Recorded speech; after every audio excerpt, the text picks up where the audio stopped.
What's up, everybody? Welcome to the High Level Husband Podcast. I'm Tommy McCollister by myself today. I'm actually going to make this one pretty quick today, practical and tactical. Just want to jump in here and just give you guys something that I was actually just coaching one of my clients on. And it's something I've taught before, probably hinted at before on here, but I definitely want to make it very, very clear because oftentimes I hear men talk about this, and I'm going to break it down in a second. So this is intentional ways to lead your wife. And so oftentimes most guys, they'll say like, well, I'm just leading myself and all I can do is focus on myself and doing this, or guys have talked about like things they're forcing their wife to do and all those things. The first one, good, second one, bad, but there's better intentional ways of leading your wife. And this is going to stand out for you guys because a lot of you are probably not doing this. And the cool thing is not only will it lead your wife, it'll lead yourself too by doing these steps. It'll grow you and it'll also grow your kids. And it also probably reveal a ton about your mission and purpose in life and all of those aspects. And so it's going to be really cool. So I'm going to break this down, guys, right here for you. The very things most men think leadership is telling their wife what to do. That's not leadership. That's control. Real leadership is you following Christ, right? You don't drag her. You don't force her. You create paths and environments where she wants to follow. So I'm going to get into this. This very first one is obvious. So I don't want to say it's necessarily obvious, but I've talked about it a lot on here. This is super important. It's the staple for it all before the next ones apply. But the other ones are going to start being different ones that I haven't talked on for a long time.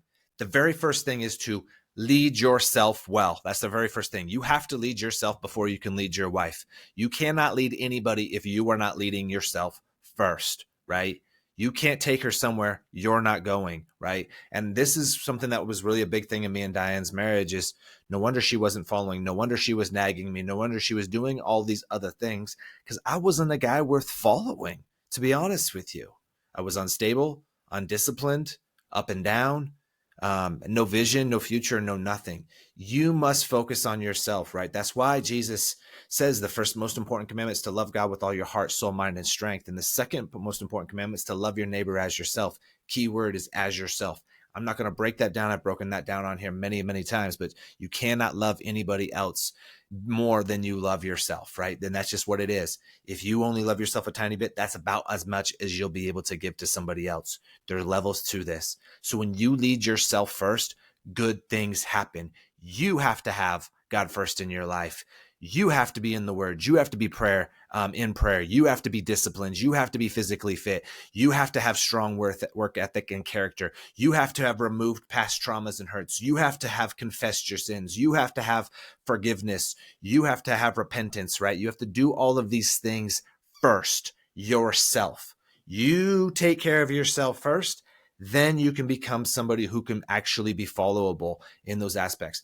I'm not going to focus too much on this one, but there is a Bible verse in Proverbs 25-28 that says, a man without self-control is like a city broken into and left without walls. Guys, if you are not leading yourself, if you don't have self-control, if you're not non-negotiable, if you're not disciplined, if you're not on point physically, mentally, spiritually, and relationally, your house, your city will be like one that's broken into and left without walls. Things will come in, offenses will come in, sin will come in, bad relationships will come in, bad friends will come in, all the things of this world will come in. But when you have your walls, not like walls because you're blocking off, people say your walls are up because you're not vulnerable or thing, not like that. You have walls up of protection where the Bible talks about having the armor of God on. So it's so important. So I'm not going to go deep on this one, guys. I've talked so much about leading yourself well that I'm not going to touch on that one too long. This is where it's going to start getting a little bit differently. So once you've led yourself well and gone deep on that, this is where you have the next aspect is you now are like, well, why is my wife this way? I can tell her to be this person. Look at me. Look at all these things that I'm doing intentionally myself. She needs to start doing these things because look, I'm getting all this growth. I'm changing. I'm in my word. I'm losing weight. I'm getting fit. I'm repenting. I'm doing all this stuff. Why isn't she doing this? That's when bitterness and resentment comes in, and that's not good. So what do? You cannot tell your wife to do these things. So what do? This is the second step. You personally get around high-level men. So this next one is still about what you're doing. You're leading yourself well. Now you're getting around high-level men yourself.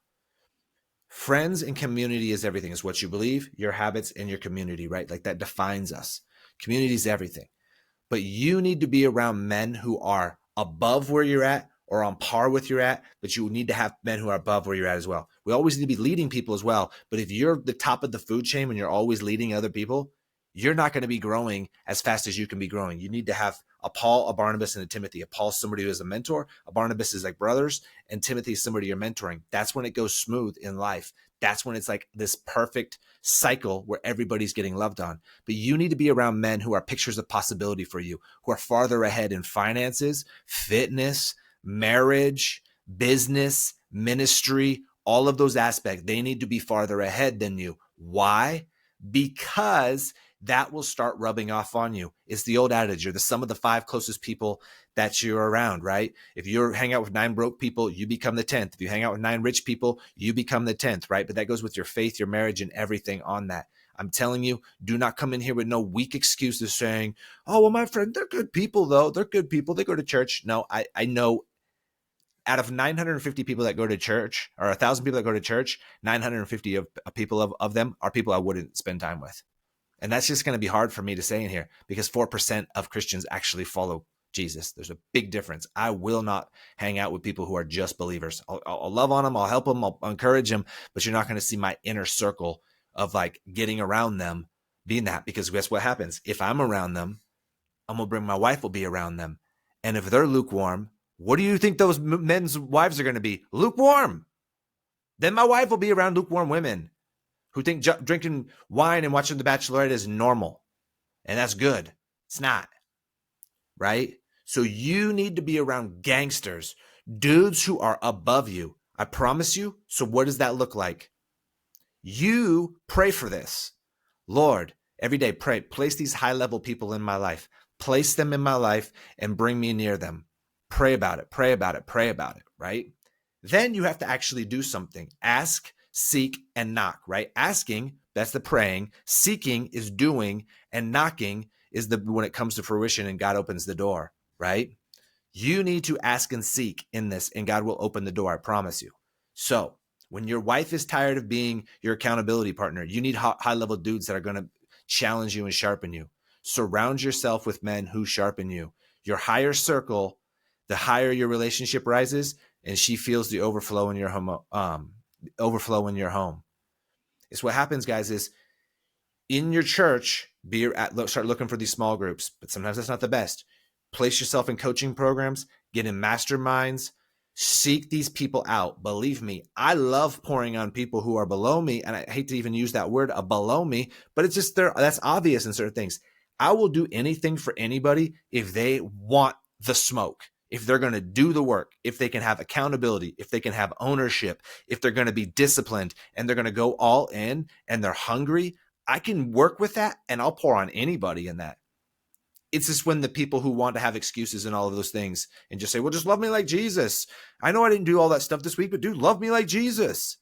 Those people can go find somebody else, because I will always go above and beyond for the people who want the growth. There's a reason why Jesus had 12 people and then he even broke it down to 3, because all the other people weren't ready for the smoke.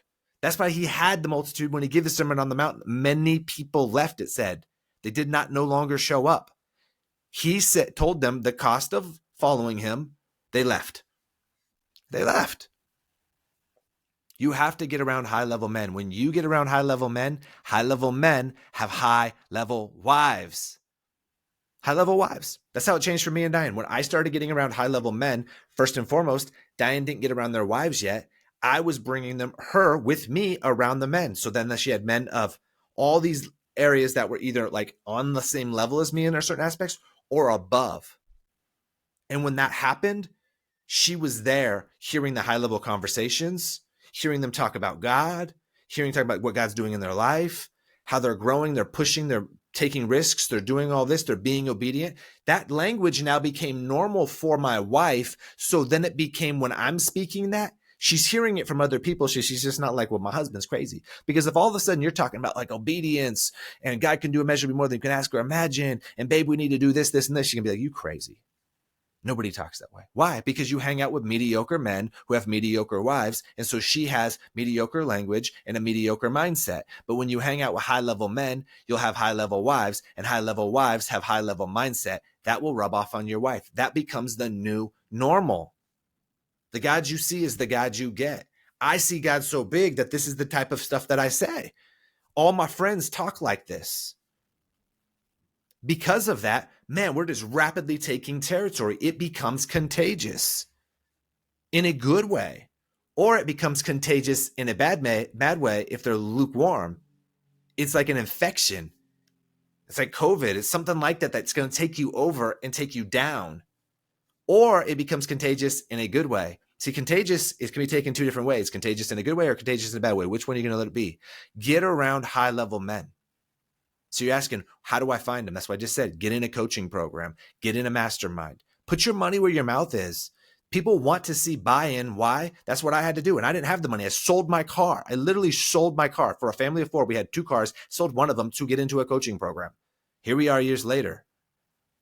These are the type of things you have to do. When guys know that you sold your car to get in the room with them, they'll be like, dude, I'll do anything for you. They'll give you so much value. They'll get in the trenches with you and go to war with you. But if you just want to be a bloodsucker and get around, they're not going to want to be around that type of person.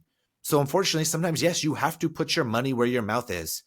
Pay for something that hurts. It's not $49 a month. That type of program gets you around low-level people who only want to pay $49 a month, right? Unfortunately, when the price tag is high, fortunately and unfortunately, when the price tag gets higher, you get around higher level people. Believe me, I've done it time and time and time and time again. It has been ridiculously beneficial. Now, that's the pay way to do it. You don't have to just be that. Be somebody yourself because you're leading yourself so well that people are like, what's different about you? What's different about this guy? Man, he's just like, he's got this glow coming off of him. He's obedient. He's physically fit. He's mentally on point. He just takes territory. He shows up. He's doing all these things. They're going to see that you're different. And when they see that you're different, they're going to want to know what's up to talk to you, because most people aren't that. People can talk crap about being fit all they want. That's body shaming. No, the Ark of the Covenant wasn't made out of a piece of log with bird poop on it. Hate to say it. That's just the truth. The Bible talks about us stewarding our bodies well, right? So, and sometimes is it vanity and aspects of it, and it become an idol for sure. But what I'm saying with it is, when you walk into a room and nobody knows anything about you, but they see the vein in your bicep popping, what do you think they're going to think? This dude is disciplined. That right there already sets you apart from the dude who's obese in the room. You might think, listen to this, that sounds like a jerk statement. It's the truth. Because if I don't know anything about anybody else, I'm not trying to judge, but it will be the truth. If I see somebody that's like, oh, they're struggling with trauma, they have discipline issues, all of that aspects, that's just the truth. That's reality. I'm not saying everybody who's fit doesn't have trauma issues or anything like that, but it does set them apart and say, this guy can stick to something. That right there is like, let me talk to this guy. So then when you're telling somebody things that you can do and that you're good at, or whatever it may be, guess what happens? They're already going to go, okay, this guy is a man of his word because he's physically fit, right? So you set yourself apart first. And then when you're around those type of people, they're going to want to have conversations with you, and they're going to take you for your word, right? So one of the other action steps will be in what I'm saying, but when you're in church, make sure afterwards you have conversations with people. Seek people out. You see somebody else who's fit, or see somebody else who looks successful, strike up conversations. Even if they don't look successful, strike up conversations. Get to know people. The more conversations you have, you'll quickly learn about somebody's mindset. I met somebody for the first time the other day. The first 10 minutes of the conversation was just complaining. And I thought to myself, well, sure. And it was a female. I said, I don't think my wife's going to be hanging out with her. And it was somebody who was kind of loosely in our friendships, probably a little bit outside, but maybe could get in. I thought to myself, she's just complaining. But then there's times when I talk to people and their minds and their language is like just so on point. I'm like, man, I want to know more about them. And people will say, Tommy, that's elitism. Well, no, what it is I can tell a lot about you the way you speak with possibility. and you do all these other things within having a conversation with you. So the more conversations you have with people, you'll be able to tell what type of character they are, and they'll be able to tell what type of character you are. So if you show up with leading yourself well, they'll be able to hear you, and you'll be able to hear them, and you'll gravitate. Then say yes if they invite you to do something. Say yes. Say yes. Even if it's something you don't want to do, say yes. Now, I'm not saying something you want to do, like go to the strip club and go get drunk. Those aren't the type of people you're going to say yes to. Say yes to when they're inviting you to something. Or you say, hey, man, let's be very intentional, man. I love learning about you. This has been great. I believe God probably introduced us. Me and my wife were trying to always meet new people. I'd love to connect with you outside of here. Would you be something you'd be into? Shoot your shot. Shoot your shot. They might be like, yeah, let's do it. Get their phone number. Reach out to them and say, hey, man, love talking with you. Next Friday, I would love to connect with. Would that work for you at this time? I'd love to go do that. Nah, man, I'm actually busy on that time. No worries, bro. Do you have any other dates or times available during the week that would work for you? I'll move my schedule around so it can work for you. Do it. If they say yes, boom, there you go. See what happens. And the cool thing is, that's how you start developing these friendships. The last part of this is you build it. So when I built a Bible study here in Las Vegas, I wanted to move to Texas because that's where all the groups I paid to be in were at. And at that point in time, I was like, man, maybe we should move out to Texas because we'll get to be around them all the time. And God said, I didn't call you to Texas. I moved you out of California to go to Vegas for a reason. You build it in Vegas. That day, I put out a group text we live in a master plan community, said, hey, next Saturday, I'm starting a men's Bible study. This is for men who want to, this isn't for every man. This isn't for a man not for a guy who wants to just eat donuts, sip coffee, and wear khaki pants and come to this as they come and want to come and go. No, this is for men who want to be high-level husbands, high-level men of faith, take territory, advance, get real, raw, and vulnerable, and get after it. So don't take this offensive if that's not you. That's not that big of a deal. But that's the type of group. I set the standard. I built it. Tons of people reached out. I have 10 guys. Now we've been going for almost 3 years. This January will be all 3 years. Solid men. I got intentional with it and I built it. So you can do the same. But you set the standard of it. But you can't set those standards if you're not living those standards. I had to be living those standards, and I set the standards from day one. So I went a little bit longer on that one, but that's how when you are around the right people, they will have high-level wives. High-level men have high-level wives. Now, don't take the word as the secular people will say a high-value man. Well, a high-value man, people equate that to finances. Oh, they're just rich. Dude, money is one small percentage of this. It starts with their character, and it starts with their faith. Those are the type of high-level men you want to be around. Are they all in for God, and are they high-level character that does not bend a knee to the wokeness of this country? So the next, make church a non-negotiable. On that, guys, sorry if you can hear that outside. The monsoon is blowing through right now.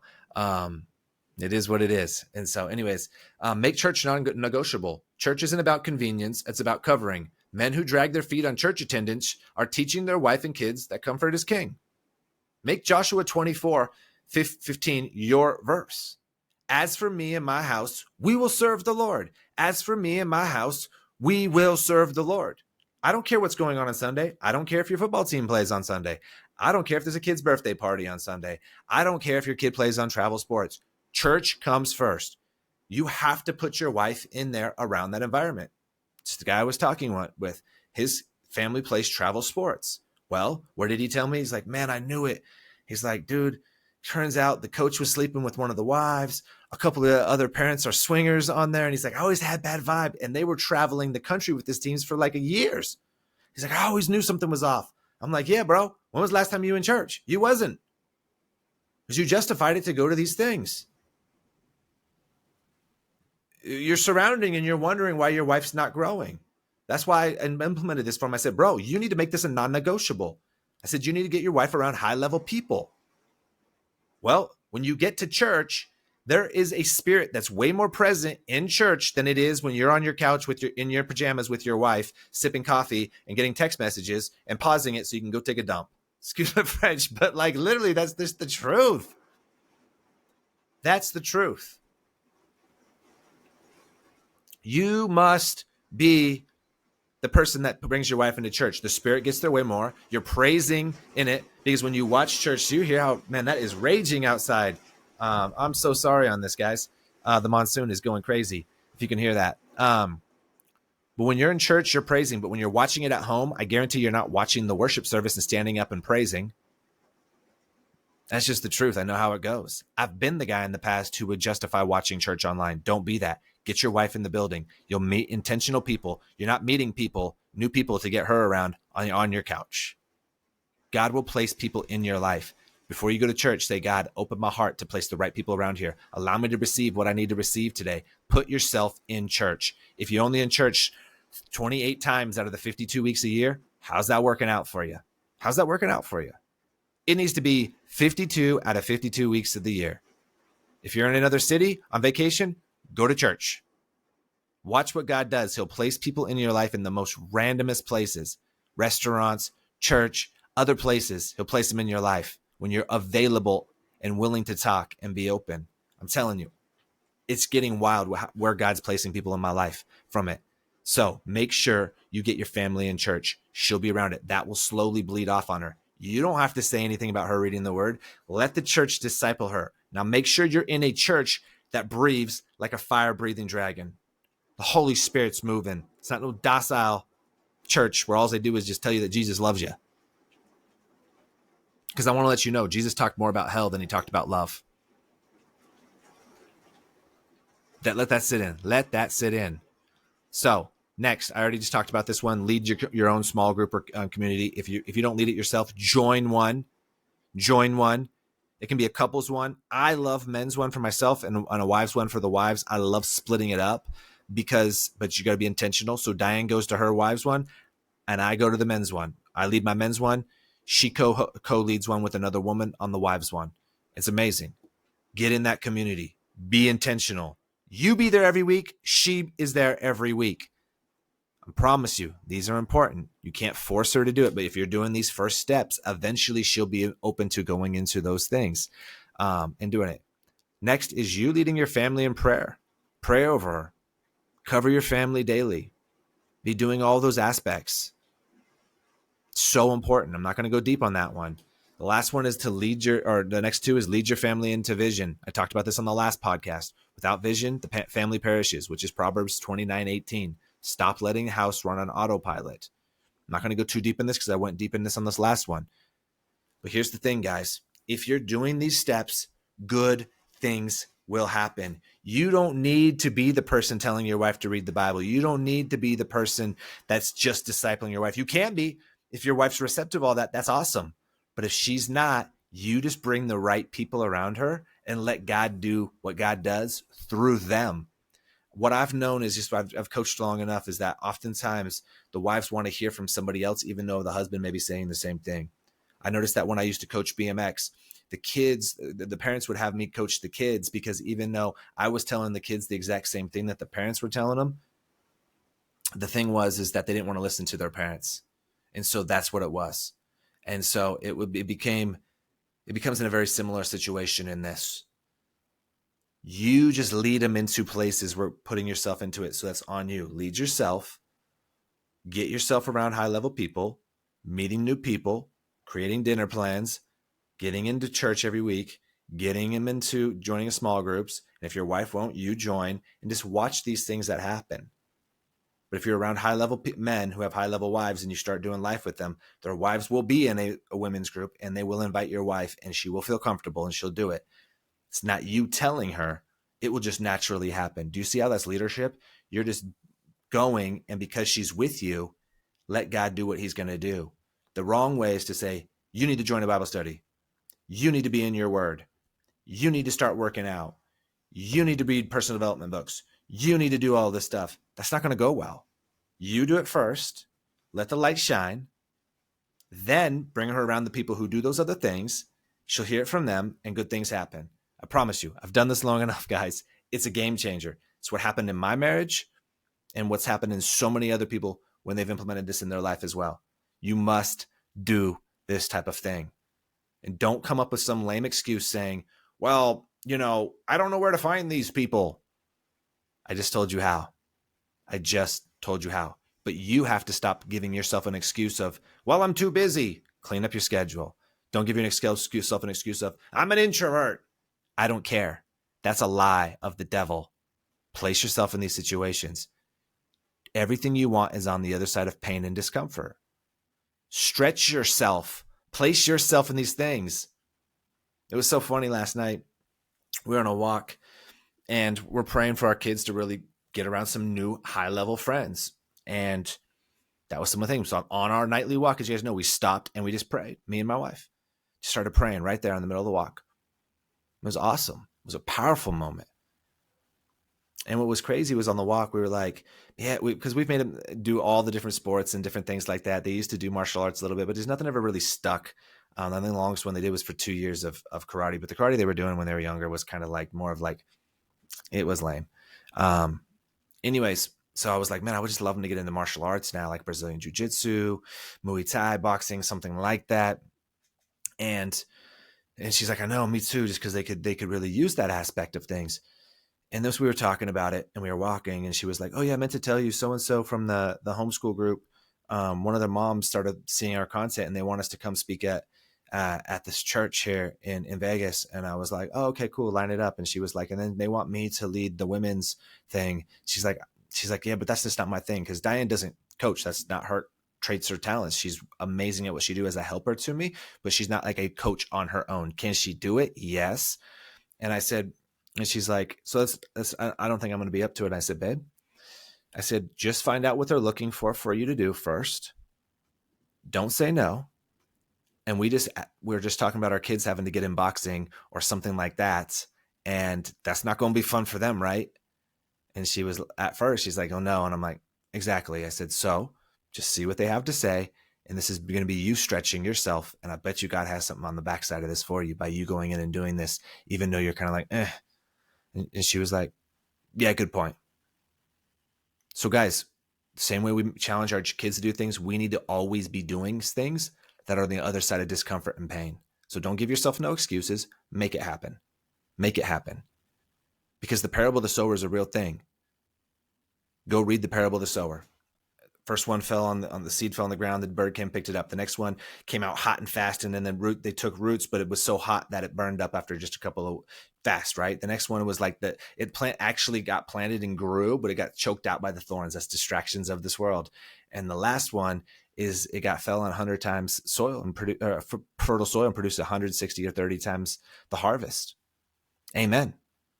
Which one are you going to be? It's all a personal choice. Which one are you going to do? If you want to have fertile soil that's going to get 100 times harvest, you have to till and work that soil to keep it good, to remove the weeds, to keep it fresh, to water, to plant, all of that stuff to keep it that. You have to keep working. It's going to be hard work. If you want a phenomenal marriage, work for it. And eventually a marriage gets to a really pretty easy spot. That's why I see from so many couples there now, they're like, this is so easy. I'm like, yeah, that's why I hate when people say marriage is hard. In the beginning, it is, until you work through all of this. And it gets really easy as long as you keep tilling the soil. But once you've removed all the impurities and weeds and stuff, it's a lot easier than when you take over the field and there's a million weeds. That's most where you guys are at right now. Your field, your soil has a ton of weeds, rodents. Got to get them out. How do you do that? Get around the right people who are going to till the soil with you. So that's what I got for you guys on this one. Implement it. If this impacted you all at all, guys, I really please just ask if you can rate this 5 stars. It means the world to me. And it really just pushes it out to people who really need to hear biblical wisdom. And we need to change the face of this earth. And you can be a part of that mission by just doing that. If you're on YouTube, give us a subscribe. And if you want coaching, want to become a high-level husband who's on fire, free, and followed, click the link below. Much love, guys. Have a great day.